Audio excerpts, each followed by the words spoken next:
Hello বন্ধুরা, আপনারা কেমন আছেন? আশা করি খুব ভালো আছেন আর সুস্থ আছেন। আমিও খুব ভালো আছি। আজকে নতুন একটা রেসিপি নিয়ে চলে আসছি আপনাদের সামনে। আশা করি আপনাদের ভালো লাগবে।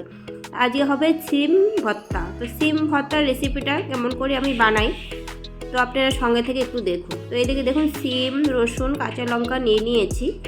এখন এগুলো আমি সিদ্ধ করে নেব। বন্ধুরা, এখন কড়াই বসিয়ে দিব। কড়াইতে জল দিয়ে দেব।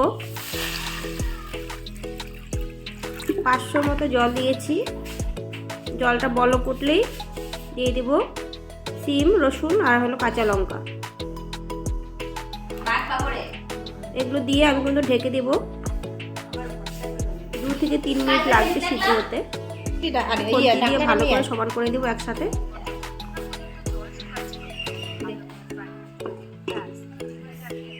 মিনিট পরে আবার খুলবো ঢাকনা। তো বন্ধুরা, ঢাকনাটা খুলে দেখবো কতটুকু কি সিদ্ধ হয়েছে।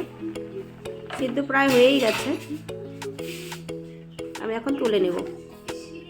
দেখুন, সুন্দরভাবে কিন্তু সিদ্ধ হয়ে গেছে।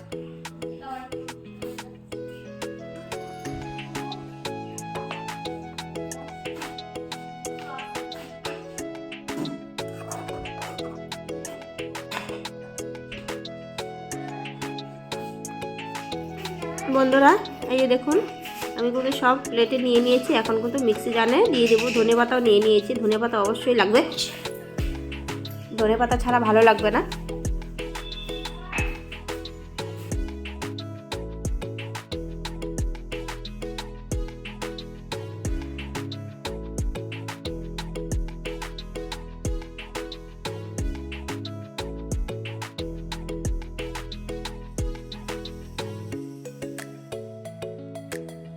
বন্ধুরা, সিমের পেস্ট হয়ে গেছে।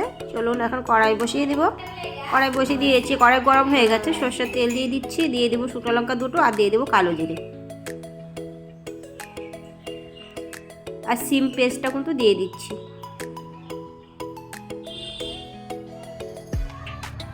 দিয়ে দেবো একটু নুন। নুন দিয়ে ভালো করে নাড়াচাড়া করতে হবে। অনেকক্ষণ ধরে কিন্তু কষাতে হবে। যতক্ষণ জলটা না শুকাচ্ছে ততক্ষণ কিন্তু কষাতে হবে। পুরো জলটা যখন শুকিয়ে যাবে, ড্রাই হয়ে যাবে, তারপরে কিন্তু নামিয়ে দিতে হবে।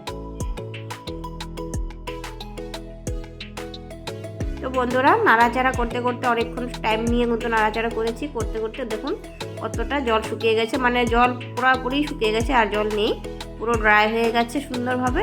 এভাবে কিন্তু করতে হবে। আমি এখন নামিয়ে নিব। বন্ধুরা, সিম ভর্তা একদম রেডি। কেমন হয়েছে কমেন্ট করে কিন্তু অবশ্যই বলবেন। ভালো লাগলে একটা করে লাইক দিয়ে দিবেন। আর নতুন বন্ধুরা যারা আছেন তারা সাবস্ক্রাইব করে পাশে থাকবেন। তো আজকের মতো এখানেই টাটা।